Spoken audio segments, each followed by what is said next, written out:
बस चुपचाप अपनी जिंदगी गुजारता था। सुबह हॉस्पिटल जाता था, शाम को घर आता था, अपने बीवी बच्चों के साथ जिंदगी गुजारता था। रात में एक मैसेज आता है कि ऑक्सीजन खत्म हो गई है। मैं वहां पे गया, सिलेंडर्स लाए, बचाने की कोशिश की, बच्चे नहीं बचे। मीडिया ने मुझे हीरो बना दिया। हमारे चीफ मिनिस्टर को बुरा लग गया कि ये चीजें जो है कैसे बाहर आ गई, और एक केस लगा के मुझे जेल भेज दिया गया।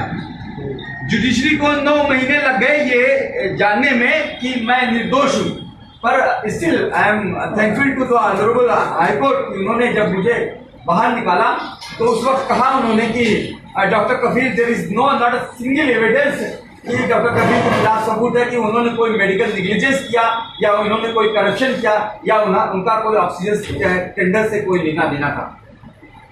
इसके बाद भी सरकार को संतोष नहीं हुआ तो उन्होंने एक इंटरनल इंक्वायरी बैठाई, जो कि अक्टूबर नवंबर में जिसकी रिपोर्ट आ गई। उसमें भी क्लीन चिट मिल गई। उसमें भी जो प्रिंसिपल सेक्रेटरी हिमांशु कुमार थे, उन्होंने इस बात को माना कि डॉक्टर कफील ने उस रात में 500 सिलेंडर की व्यवस्था की और बहुत से बच्चों की जान बचाई। पर वो उस इंक्वायरी रिपोर्ट में ये कहना भूल गया कि क्यों ऑक्सीजन की कमी हुई थी।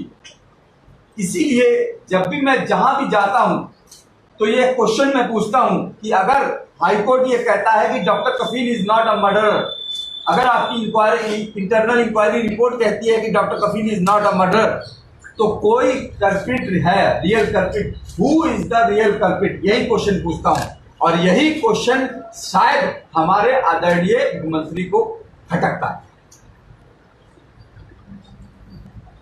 एक रिपोर्ट आई, एक बार जेल गया। उसके बाद बहराइच में एक बार 78 बच्चों की मौत हो गई थी।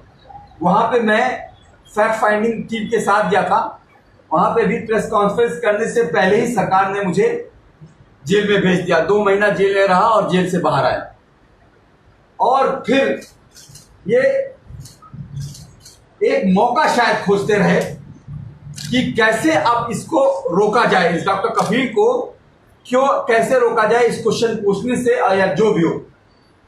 धीरे धीरे लोगों ने पूरे ऑल ओवर इंडिया से मुझे लोगों से सपोर्ट मिलने लगा, प्यार मिलने लगा। लोग बुलाने लगे, केरल से बुलाने लगे, आसाम से बुलाने लगे, बिहार से बुलाने लगे, आपके राजस्थान से बुलाने लगे, मध्य प्रदेश से बुलाने लगे। हमने एक टीम बनाई डॉक्टरों की और हम लोग एक मेडिकल कैंप करने लगे। हमने रिकॉर्ड 2019 में रिकॉर्ड एक साल में 103 कैंप फ्री मेडिकल कैंप किए हैं, जिसमें 50,000 बच्चों को हमने फ्री में दवाएं दी हैं। फ्री कंसल्टेशन किया है, फ्री में दवाएं दी हैं। ये मैं काम कर रहा था चुपचाप। इसी बीच एक ऐसा बिल पास हुआ पार्लियामेंट में, आप सबको पता है, सिटीजनशिप अमेंडमेंट एक्ट आया 10 दिसंबर को, 12 दिसंबर को वो साइन हुआ था। सीए से मैं as a doctor Kafeel, as a doctor होते हुए सीए से मुझे कोई प्रॉब्लम नहीं है। जैसे हमारे आदरणीय होम मिनिस्टर जी कहते हैं कि ये तो नागरिकता देने का कानून है, नागरिकता लेने का कानून नहीं है, तो इससे किसी को घबराना नहीं चाहिए। तो इससे मुझे भी कोई दिक्कत नहीं है। लेकिन जब ये बात कही जाती है कि क्रोनोलॉजी समझो, सीए के बाद एनपीआर आएगा, एनपीआर के बाद एनआरसी आएगा, तब मुझे दिक्कत होती है। मुझे दिक्कत इसलिए होती है कि मेरा डेमोक्रेटिक राइट, जो मेरा 4 पिलर ऑफ डेमोक्रेसी है, जो हमारे लिबर्टी और राइट टू इक्वलिटी की बात करता है, जस्टिस की बात करता है, स्वतंत्रता की बात करता है, आपके इंसाफ की बात करता है, उसको तोड़ने की कोशिश की जा रही है। इंसान को इंसान से बांटने की कोशिश की जा रही है धर्म के नाम पे। इससे मुझे दिक्कत होती है। इसीलिए मैं अलीगढ़ गया था और अलीगढ़ में मैंने स्पीच दी थी। आपको ये बता दूं, अलीगढ़ जाने से पहले और उसके बाद भी 29 जनवरी को मेरी गिरफ्तारी हुई थी। 12 दिसंबर से और 29 जनवरी के बीच में करीब 300 मीटिंग मैंने सभाएं की पूरे all over India, anti CA, anti NRC के खिलाफ। किसी भी एक सरकार ने एक एफआईआर नहीं लिखाई, ना ही झारखंड में, ना ही छत्तीसगढ़ में, ना ही गुजरात में, ना ही महाराष्ट्र में, ना ही तमिलनाडु में, ना ही तेलंगाना में, ना ही केरल में, ना ही बिहार में, ना ही आसाम में। जहां भी गया किसी ने कोई एफआईआर नहीं लिखाई, क्योंकि कभी भी मैं कोई ऐसी स्पीच नहीं देता था जो किसी भी इंसान को इंसान से डिवाइड करता था। मैं गांधी जी के आत्मा को बिलीव करता हूं और मैं हमेशा से नौजवानों से और सबसे यही कहता था कि जो भी प्रोटेस्ट करना है पीसफुल प्रोटेस्ट करना है। हमें एज अ नागरिक अगर हम नहीं बोलेंगे, अगर हम भी नहीं बोलेंगे, एक जुमला है कि इस जुल्म के दौर में जुबान खोलेगा कौन, अगर हम भी चुप रहेंगे तो बोलेगा कौन। तो बोलना जरूरी है। बहरहाल 12 दिसंबर को मैंने एक स्पीच दी, मेरी कोई गिरफ्तारी नहीं हुई और एफआईआर भी लिख दिया, उसके बाद भी मुझे गिरफ्तार नहीं किया गया। 29 जनवरी को मेरी गिरफ्तारी होती है मुंबई एयरपोर्ट से। 30 जनवरी को महात्मा गांधी जी की पुण्यतिथि थी और एक सभा मैं महात्मा गांधी जी के पोते के साथ मुंबई शहर में करने जा रहा था। उत्तर प्रदेश की एसटीएफ ने आके मुझे मुंबई एयरपोर्ट से उठा लिया जबरदस्ती, ये कहते हुए कि अलीगढ़ में आपके खिलाफ एक मुकदमा है। तो सबसे पहले तो एक बात आप ये ध्यान रखिएगा कि 12 दिसंबर की स्पीच हुई और 29 जनवरी को गिरफ्तारी हुई, यानी इन 45 दिनों में इन्होंने मुझे कोई टोका नहीं। ऐसी क्या इनको इमरजेंसी आ गई कि एसटीएफ भेजा? अरे मुझसे बोलते, मैं तो अपने फेसबुक और ट्विटर पे हर जगह पे हर लिख देता हूँ मैं कहाँ जा रहा हूँ। जैसे मैंने आज प्रेस कॉन्फ्रेंस है तो सुबह ही डाल दिया था मैं कहाँ जा रहा हूँ, क्या करूंगा, मैं जयपुर आया हूँ, राजस्थान आया हूँ। मुझे बुला लेते, मैं चला आता। एसटीएफ भेज के गिरफ्तार करने की क्या जरूरत थी? 45 दिन तक गिरफ्तार क्यों नहीं किया? इसलिए गिरफ्तार नहीं किया क्योंकि जो इंटरनल इंक्वायरी में क्लीन चिट मिली थी उसके बाद उत्तर प्रदेश सरकार ने एक और इंक्वायरी कमेटी गठित की जिसकी रिपोर्ट 23 जनवरी को कंप्लीट हो गई। और जब उसमें भी उनको लगा कि वो मुझे फंसा नहीं सकते हैं तो इन्होंने एक बहाना खोजा कि मैंने भड़काऊ भाषण दिया है और दो धर्मों के बीच में एक हिंदी में क्या कहते हैं हेट्रेड मतलब फैलाने की कोशिश की है। इस बात पे मुझे गिरफ्तार कर दिया गया। मैं लोकल के कोर्ट गया, कोर्ट ने मेरी स्पीच सुनी पूरी। जब उन्होंने मेरी स्पीच सुनी तो उन्होंने मुझे बेल दे दिया। अब क्या करें, इनको बेल मिल गया। 10 फरवरी को मुझे बेल मिल गई। 10 फरवरी को बेल मिलने के बाद भी 4 दिन इलीगली मुझे जेल में, मथुरा जेल में ही रखा गया। मतलब कोर्ट कह रहा है छोड़ दो, ये नहीं छोड़ रहे हैं। इन्होंने 4 दिन में प्लानिंग की और 13 तारीख की रात में बैठे बैठे इन्होंने एक कर दिया गया, मतलब मुझे जेल से बाहर नहीं निकलने दिया गया। 3 महीना इंतजार किया, फिर 3 महीने बाद फिर एक्सटेंशन बढ़ा दिया गया, फिर 3 महीने बाद एक्सटेंशन बढ़ा दिया गया। 29 तारीख को जिस दिन एसटीएफ ने मुझे गिरफ्तार किया था, अगले 72 घंटे तक एक पानी तक नहीं पिलाया, एक कुछ खाने को नहीं दिया, फिजिकली टॉर्चर किया।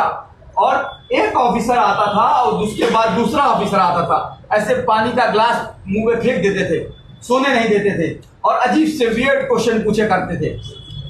कोई पाउडर आपने इजाद किया है क्या कि जिससे करोड़ों लोग मर जाएंगे?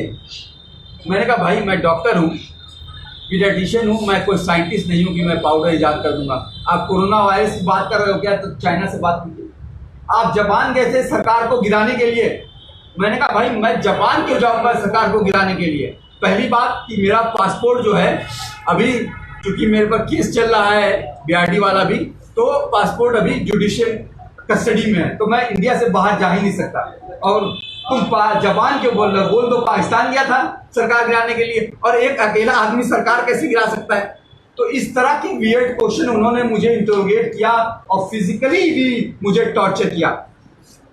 उसके बाद जब ये मथुरा जेल में लाए तो भी इन्होंने, जब तक मेरी फैमिली मुझसे कोर्ट के द्वारा मिल नहीं पाई तब तक इन्होंने मुझे परेशान करके रखा। भूख से मेरी अतड़ियां सूख जाती थी अंदर से। मैं चिल्लाता था तन्हाई में, जो तन्हाई के जेल की तन्हाई होती है उसकी सलाखों में चिल्लाता था। मन करता था कुछ भी मिल जाए और मैं मुंह में रख के खा जाऊं उसको, इतनी भूख लगती थी। मेरी माँ जो 65 साल की है, कहते हैं इस कोरोना काल में 60 साल के ऊपर के लोगों को घर में रहना चाहिए, बाहर नहीं आना चाहिए, क्योंकि उनको खतरा ज़्यादा है कोरोना से, मोर्टलिटी उनकी ज़्यादा है। मेरी 65 साल की बूढ़ी माँ अलीगढ़ कोर्ट के लोअर कोर्ट से लेके इलाहाबाद हाई कोर्ट तक और 2-2 बार सुप्रीम कोर्ट गई, सुप्रीम कोर्ट में गई 2-2 बार, मतलब ये चक्कर लगाते रही पिछले 7.5 महीनों से। वो मेरी बूढ़ी माँ, मेरी बीवी, मेरा छोटा बच्चा, मेरी फैमिली पूरी, मेरे भाइयों के बिजनेस बर्बाद कर दिए गए, फाइनेंशियली तोड़ दिया गया एकदम बुरी तरीके से। मेरा बच्चा जो 6-7 महीने का था, जब मैं जेल में गया, ना वो बोलता था ना वो चलता था। मैं एज अ पीडियाट्रिशियन जब हम लोग पढ़ते थे तो हमारे टीचर कहा करते थे कि माइलस्टोन, यानी कि जब पहली बार बच्चा पापा कब बोलता है, कब पहली बार चलता है, कब पहली बार सीढ़ी चढ़ता है, वो तब सीख पाओगे सही से जब तुम खुद फादर बन जाओगे। और जब मेरे बच्चे की बारी आई तो मैं जेल में था। पिछली बार जैबरीदा जब मेरी बच्ची थी, उस वक्त वो 11 महीने की थी, तब जेल भेज दिया गया था। इस वक्त जब मेरा बच्चा लड़का जो ओलिवर छोटा था 7-8 महीने का, तब जेल भेज दिया गया। अभी वापस आया हूँ, कल मैं पहली बार अपने बच्चे से मिला हूँ 7.5 महीने के बाद। वो मुझे जानता भी नहीं है कि पापा हूँ मैं उसका। वो मेरे बड़े भाई के गोद में भाग जाता है मुझसे छोड़ के। इससे बड़ा दर्द मुझे लगता है मुझे कोई सरकार दे नहीं सकती। बहरहाल मैं उन 138 करोड़ भारतीयों का बहुत शुक्रगुजार हूं जिन्होंने इन 7 महीनों में, चाहे सोशल मीडिया के थ्रू, चाहे किसी भी तरह से, और आप सब मीडिया वालों का, चाहे डिजिटल मीडिया हो चाहे प्रिंट मीडिया हो, सबने मेरी आवाज उठाई कि एक इनजस्टिस हो रहा है एक डॉक्टर के साथ, जिसको इस वक्त कोरोना जैसी महामारी में इसमें काम करना चाहिए, उसको जेल में बंद करके रखा गया है।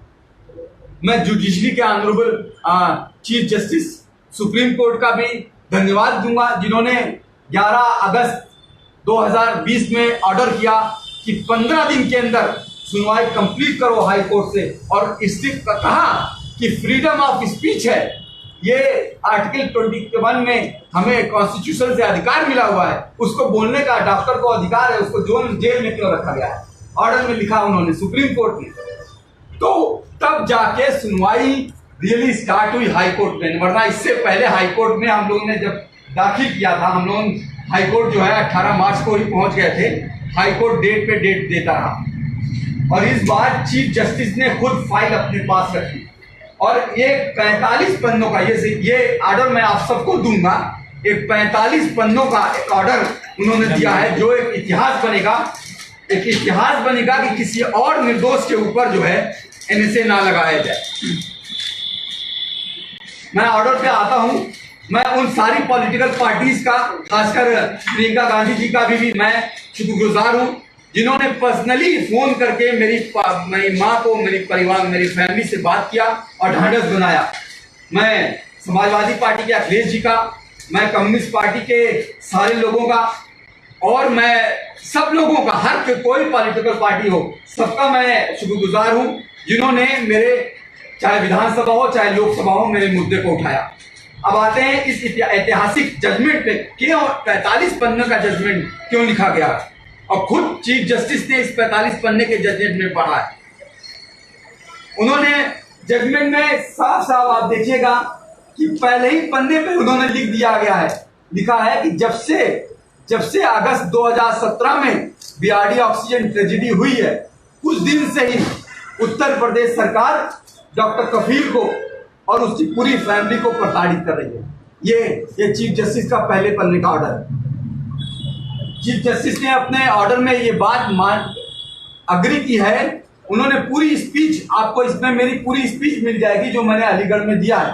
What I have said in that speech of 30 minute, मैंने 25-30 मिनट की स्पीच दी थी। चीफ जस्टिस का कहना है कि डीएम अलीगढ़ ने सेलेक्टिवली अपने विम्स ऑफ पावर से, अपनी स्वेच्छा से, अपनी मर्जी से उस 30 मिनट की स्पीच को काट छाट के छोटा करके उसको इस तरह से बना दिया कि वो लगे कि लोगों को लड़ा रही है। हालांकि उन्होंने, चीफ जस्टिस ने ये बात कही है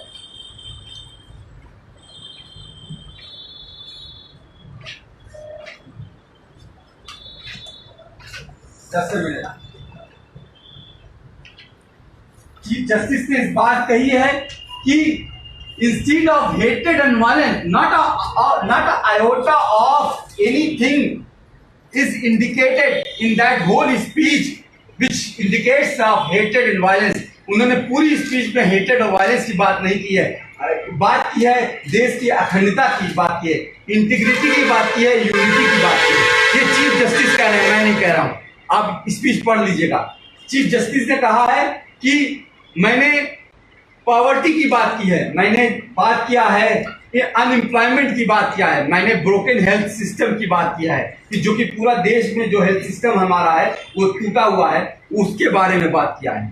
मैंने बात किया है कि जो बीआरडी ऑक्सीजन ट्रेजिडी में 70 बच्चे मरे थे उस साल, पूरे इंडिया में 8 लाख बच्चे मरे थे, यानी हर घंटे पे 100 बच्चों की मौत होती है। 2019 में भी हर घंटे पे 100 बच्चों की मौतें हुई, मैंने उसकी बात की है। मैंने ये बात कही है कि 72% पॉपुलेशन को अभी भी हेल्थ सुविधा अवेलेबल नहीं है।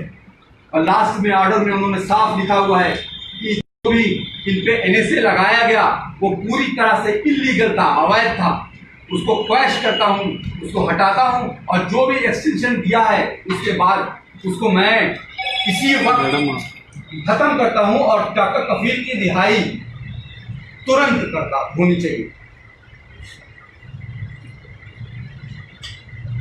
आपको एक कॉपी इसकी मिल जाएगी, आप ऑर्डर पढ़ लीजिएगा। जिसको नहीं मिल पाएगी उसको मैं पीडीएफ भेज दूंगा अगर आप मुझे अपना फोन नंबर दे दोगे।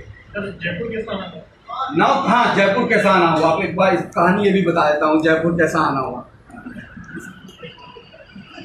स्टार्ट हुई 11:30 बजे सुबह जो है सुपरिटेंडेंट ऑफ मथुरा जेल को चीफ जस्टिस का ऑर्डर मिला।